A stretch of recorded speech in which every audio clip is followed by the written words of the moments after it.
특검법이 국회를 통과했지만 대통령은 제2요구권을 행사할 방침입니다. 다시 국회로 돌아온다면 재의결 절차를 거쳐야 하는데 과연 국민의힘에서 이탈표가 생길지 재의결 시기는 어떻게 조율될지 셈법이 복잡해 보입니다. 민주당 최고위원인 서영고 의원과 함께 전화로 얘기 나눠보겠습니다. 의원님 안녕하십니까? 예, 안녕하세요. 예, 한 해 고생 많으셨습니다. 예, 감사합니다. 자, 두 특검 법안이 일단 야당 단독 처리로 국회를 통과했고요. 지금 이럽니다. 민주당과 정의당의 야합을 통한 총선용 악법이다라고 국민의힘이 비판하는데 여기에 대해서 반박하신다면요? 예, 야당이 더불어민주당, 그다음에 정의당, 네. 진보당, 기본소득당, 거기다 무소속 의원들, 그리고 국힘당의 의원도 같이 한 분 정도가 같이 해서 통과시킨 특검입니다. 네네. 그리고 이 특검은 국민 70%가 넘는 사람들이 찬성을 하고 있는 특검이고요. 예예. 예, 그런 상황 속에서 이와 관련해서는 사실 대장동 50억 클럽 특검은 국민의힘이 그전부터 특검을 하자고 계속 주장했던 내용들이거든요. 네네. 그럼에도 불구하고 그렇게 특검 자체를 뭐 총선용이니 악법이니라고 말하는 본인들도 네. 사실은 분리해서 그런 발언을 하겠지만 되게 부끄러울 거다 이렇게 생각하고 네네. 속으로는 왜 이 지경까지 되었을까? 김건희 여사 관련한 주가 조작이 네. 왜 이렇게 재판 과정에서 많은 문제점이 드러나는가? 통정 매매, 주가 조작 증거들이 왜 이렇게 많이 나오는가라고 네. 하는 것에 되게 당황스러울 것이다 이렇게 생각합니다. 예, 조금 전에 그 서영교 의원께서 말씀하신 김건희 여사 특검 관련 여론조사 내용은 오프닝에서 개요를 말씀드렸으니까 참고하시기 바라고요. 자, 네. 의원님 그리고 대통령이 소속됐던 정당이 특검을 추천하지 못하도록 법안 문구를 수정한 이유는 뭔지요? 우선 이게 정의당이 네. 주도해서 낸 특검법이거든요. 네네. 그래서 실제로 박근혜 대통령 특검 때는 새누리당이 특검 추천에서 배제가 됐고요. 네네. 그다음에 드루킹 특검 때는 더불어민주당이 배제가 됐었습니다. 네. 마찬가지로 이번에는 대장동 50억 클럽 특검이고 그리고 또 김건희 여사 주가 조작 특검이잖아요. 네. 그러다 보니까 이거 정의당이 사실은 주도해서 만든 특검 법안이고요. 네네. 그런데 이제 그런 와중에 정의당이 특검을 그동안도 이렇게 추천을 해온 경향이 있습니다. 그러다 보니 그런 성향의 이야기가 있고요. 네. 그리고 말씀처럼 이제 국민의힘이 네네. 특검을 추천하면 안 되니까 예, 그러면서 준비된 내용이 있기도 한데 네네. 주로 이제 정의당이 이것은 더불어민주당도 빠지고 네. 그리고 또 국민의힘도 빠지고 그리고 정의당이 이번에 특검을 추천했으면 좋겠다라고 하는 내용이 들어있는 법안이다. 그래서 수정되었다 이렇게 생각하시면 될 것 같습니다. 예, 대통령실에서 뭐 제2요구권 행사 방침을 즉각 밝힌 만큼 뭐 다시 국회로 돌아올 것 같은데 말이죠. 근데 그동안은 보면은 돌아온 법안들이 정족수를 못 채워서 자동 못 넘어서 자동 폐기됐었거든요. 근데 재적 의원 과반 출석에 출석 의원 3분의 2 이상 찬성이 필요하니까요. 이런 부분도 혹시 예상을 하셨는지요? 당연히 예상하죠. 네. 그동안 양곡관리법, 네. 쌀값 정상화 법안에도 대통령이 거부권을 행사했어요. 그다음에 노동자들을 위한 그 노란봉투법도 그랬고요. 네네. 간호법도 그랬고요. 그런데 이것은 대장동 50억 클럽 특검이잖아요. 네네. 여기에는 정말 국민들의 분노가 담겨 있고 이것을 꼭 진상을 규명해야 된다는 의지가 담겨 있어요. 그래서 네네. 70%가 넘는 지지율이 있고 그다음에 김건희 여사 관련한 특검은 부인과 관련한 것이고 네. 거기에 또 장모인 최은순 여사 간의 통정 매매 등 여러 가지 증거가 많기 때문에 네. 이것에 대해서 뭐 대통령실이 금방 제의를 요구할 거다라고 말을 하지만 예. 저희는 제의해선 요구해선 안 된다고 생각하고요. 예. 거부권 행사해서도 안 된다고 생각하고요. 행사할 그 자격이 없다고 생각합니다. 예. 사실은 본인과 가족에 해당되는 거잖아요. 그래서 저는 재척 사유라고 생각하는데요. 그래도 어떻게 할지 이제 두고 봐야 될 것 같습니다. 그 예. 어제 보면은요, 표결에서 그 국민의힘에서는 권은희 의원이 유일하게 찬성표를 던졌더라고요. 그렇습니다. 이제 차후에 이제 재의결할 때는 그거는 무기명이다 보니까 혹시 예. 그때 이제 권 의원과 같은 국민의힘 내에 이탈표가 발생할 수도 있다고 보시는지, 그렇다면 왜 그렇게 생각하시는지요? 조금 전에 말씀드렸던 것처럼 네. 국민의힘 안에서도 네. 이 특검을 거부권 행사해서는 안 된다라고 하는 의견들이 있고요. 네네. 국민의힘 당원들, 국민의힘 지지자들이 이 특검법을 대통령이 거부하는 것에 대해서 어떻느냐라고 설문조사를 했더니 네. 43%가 더 많은 사람이 거부권 행사해서는 안 된다. 이런 입장을 밝혔어요. 네. 그래서 거부권 행사해야 된다는 사람보다 국힘당 지지자들 안에서도 거부권을 행사해서는 안 된다. 이런 거 계속 끌고 가는 것보다 낱낱이 밝힐 거 밝혀야 되고 예. 만인이 법 앞에서 평등하듯이 그래야 된다라고 하고 있기 때문에 네. 국힘당 안에서도 사실은 뭐 권은희 의원도 있고 또 국힘당 뭐 이준석 전 대표 같은 경우도 탈당하고 그러지 않습니까? 예. 내부에서는 부글부글 끓는 사람들이 많이 있을 거라고 생각합니다. 이게 국힘당 총선에 영향을 미칠 수밖에 없을 거라고 생각하고 네. 오히려 깔끔하게 깨끗하게 특검 받아서 낱낱이 범죄 아니다. 나 죄 없다라고 해주세요라고 요구하는 의원들이 꽤 있을 거다라고 생각하고 그렇게 기대하고 있습니다. 예. 그 국민의힘의 윤재욱 원내대표가요, 가장 빨리 열리는 본회의에서 재의결 추진할 계획이라고 말했는데요. 그래야지 선거에 미치는 영향도 최소화된다고요. 동의하시는지요? 윤재욱 대표는 그렇게 얘기하면 안 된다고 저는 생각하고요. 네. 이게 이제 대통령은 거부권 행사해서는 안 되죠. 그리고 의결할 수 있는 상황에 가서도 안 됩니다. 네. 그런데 대통령이 거부권을 행사했다고 하지요. 네. 그렇게 되면 국민의 민심이 가만히 있겠습니까? 저는 2021년에 네. 대장동 특검을 해야 된다며 윤석열 대통령이 후보 시절에 이런 말을 해요. 특검을 왜 거부합니까? 죄 지었으니까 거부하는 겁니다. 진상을 밝히고 조사를 하면 감옥에 가기 때문에 못하는 겁니다. 네네. 특검을 못한다며 그렇게 얘기를 하고 그때 국힘당이 특검을 거부하는 자가 범인이다. 전부 다 그렇게 얘기를 했었어요. 네. 저는 대통령은 당신이 얘기한 내용은 지켜야 된다고 생각합니다.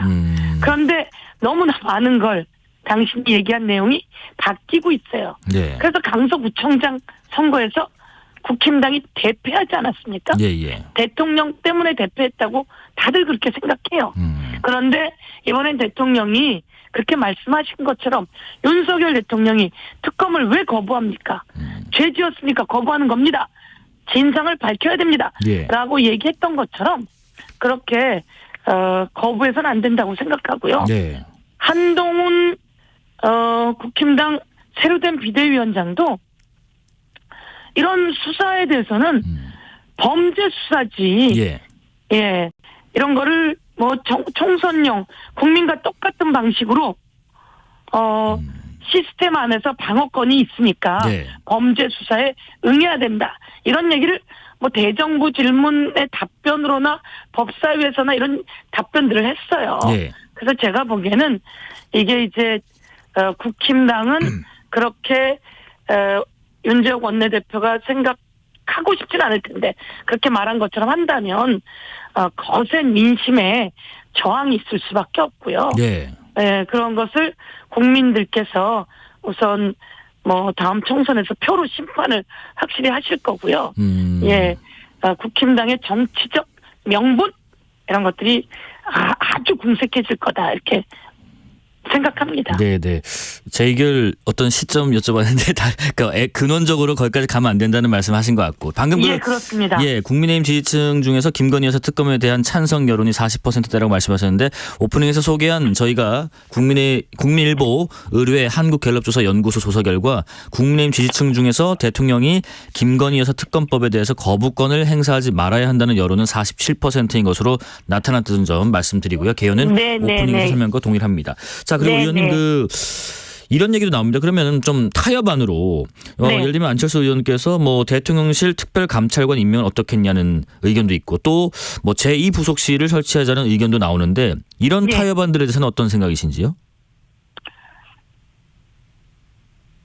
대통령실 특별감찰관은 해야만 하는 겁니다. 네.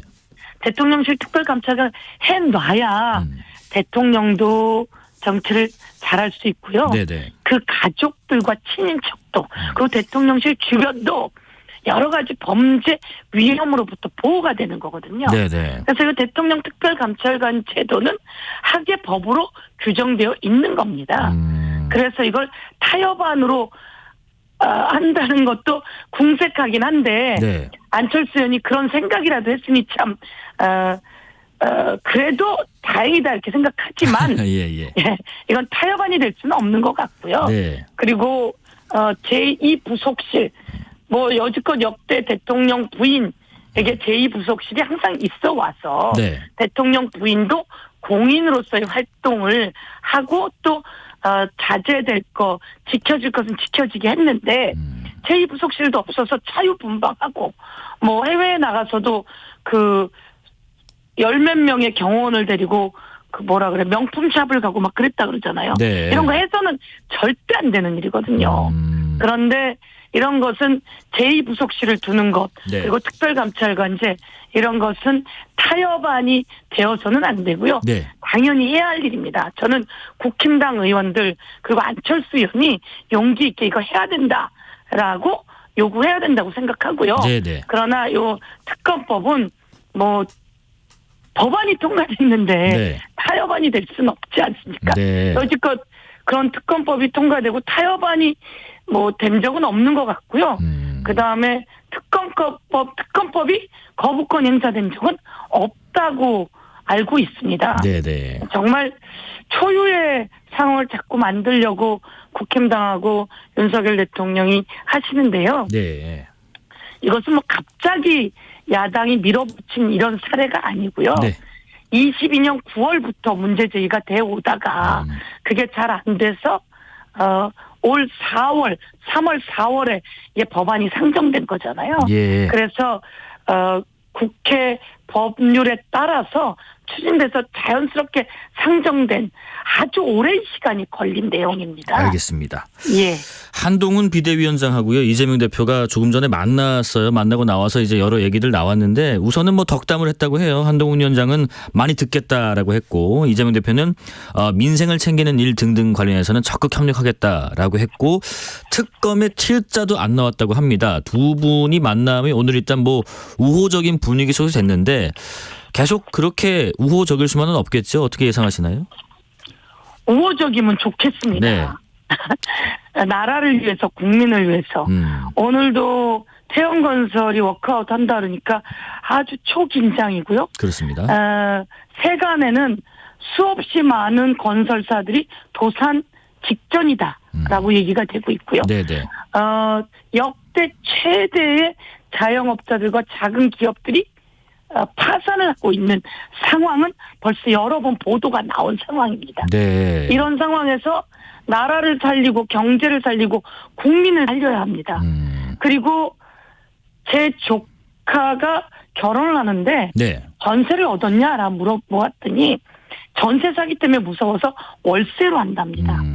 대한민국이 전세 사기란 단어가 도대체 왜 생겼는지 지금 전세 사기 관련한 선 지원, 후 해결 이런 내용들에 관한 내용 전세 사기 지원 특별법을 빨리 통과시키는 게 이런 거에는 사실 뭐 한동훈, 이재명 차이가 없을 거 아닙니까? 그래서 저는 이재명 대표가 오늘 저희 최고위원 회의 때도 또 비공개 회의 때도 그런 간절한 얘기를 했어요. 예. 전세 사기 피해자들을 지원할 수 있어야 되고 이 어려운 상황에서 경제가 파탄나니 그것을 살려낼 수 있어야 되고 예. 이러는 상황을 꼭 야당이 주도하는데 국힘당이 자꾸 발목을 잡는 것 같다.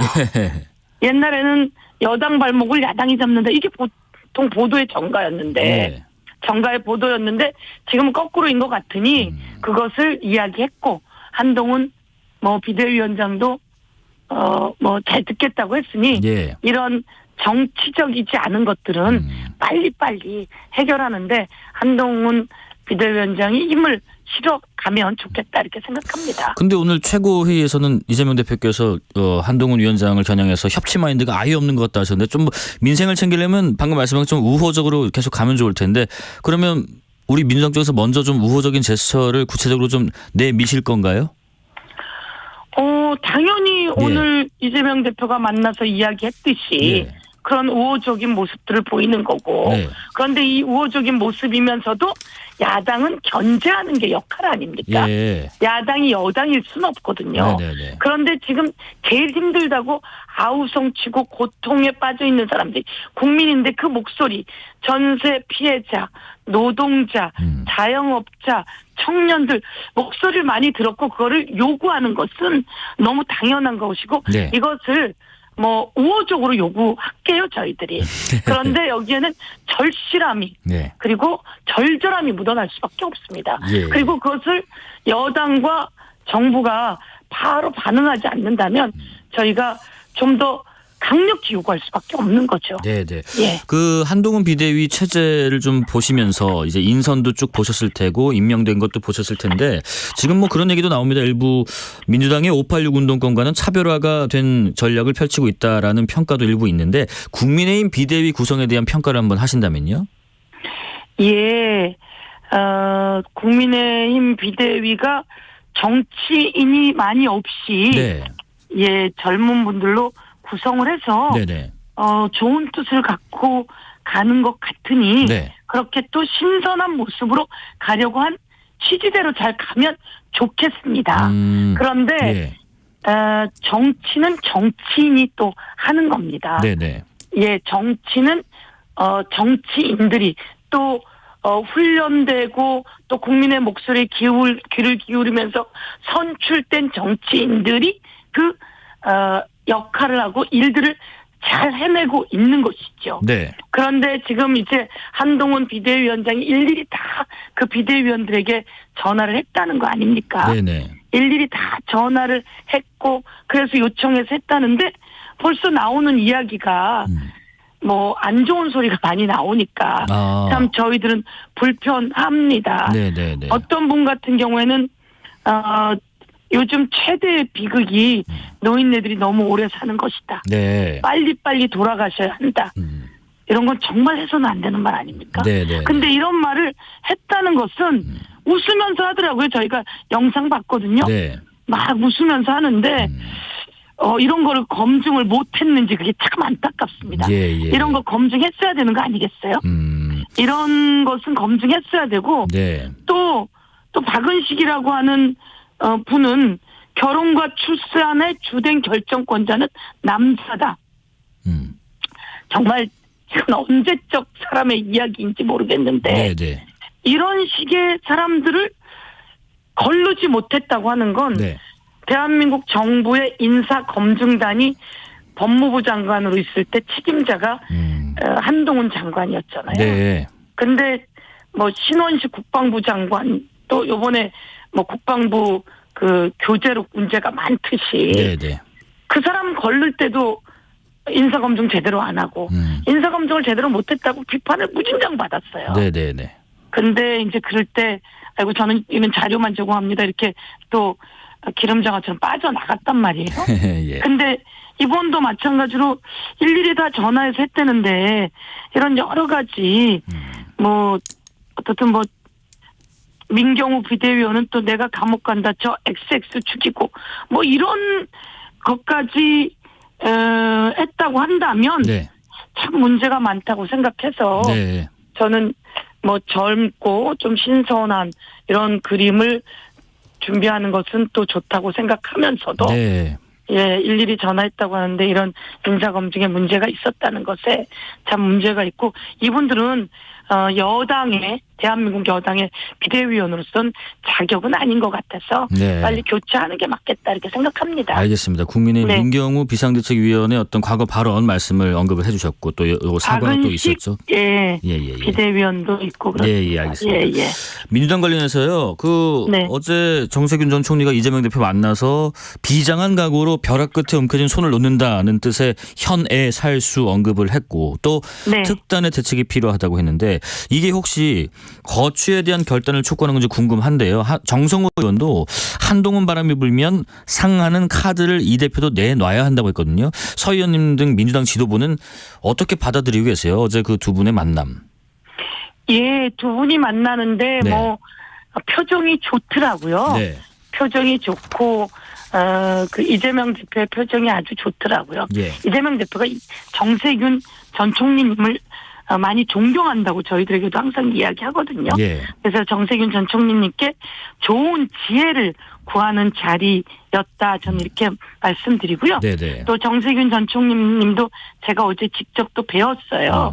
그래서 현의 살수를 이야기하게 된 경위도 네. 저에게 또 이야기해 주시더라고요. 네네. 벼랑 끝에 떨어져서 가지 하나를 잡고 버티고 있지만 정말 옳은 일을 하고 네. 정말 바른 일을 할 때는 그 가지를 놓았을 때 충분히 또 그 뛰어내린 그곳이 안전한 오히려 그런 곳이 될 수 있다라고 하면서 벼랑에 있어도 좋은 올바르게 한다면 안전하게 더 나은 상황을 만들 수 있다. 네네. 그래서 이재명 대표도 모든 것에 만사 최선을 다하고 그러면서 저에게도 서영교 의원도 많은 사람들의 의견 잘 듣고 소통해서 사람들이 그 하나가 돼서 통합돼서 나갈 수 있게 해라라고 말씀하셨어요. 그래서 네네네. 제가 보기에는 뭐 힘도 실어주시고 네. 그러면서 중간중간 조언도 해주시고 또 이렇게 해주실 거라고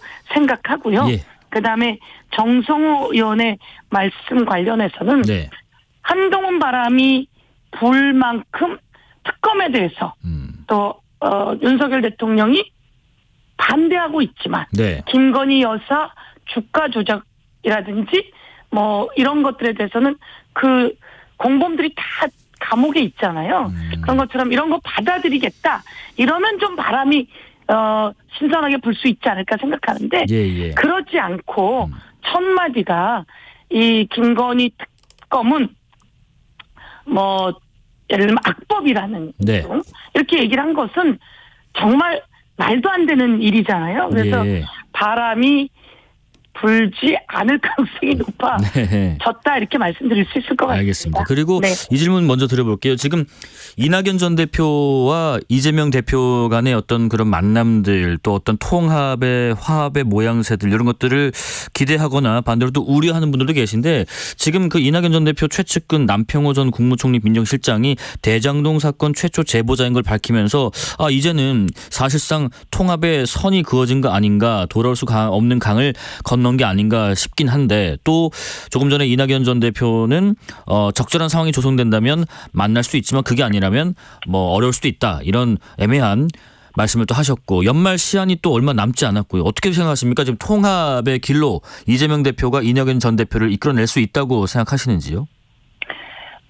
이낙연 대표님께서 그래도 당의 대통령 후보로 나오기도 했던 분이고 네네. 그리고 또 당의 대표도 하셨고 총리도 하셨는데 예.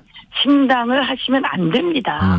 그리고 당을 분열시켜서도 안 됩니다. 네. 그리고 그렇게 하지 않을 거라고 저는 생각하고요.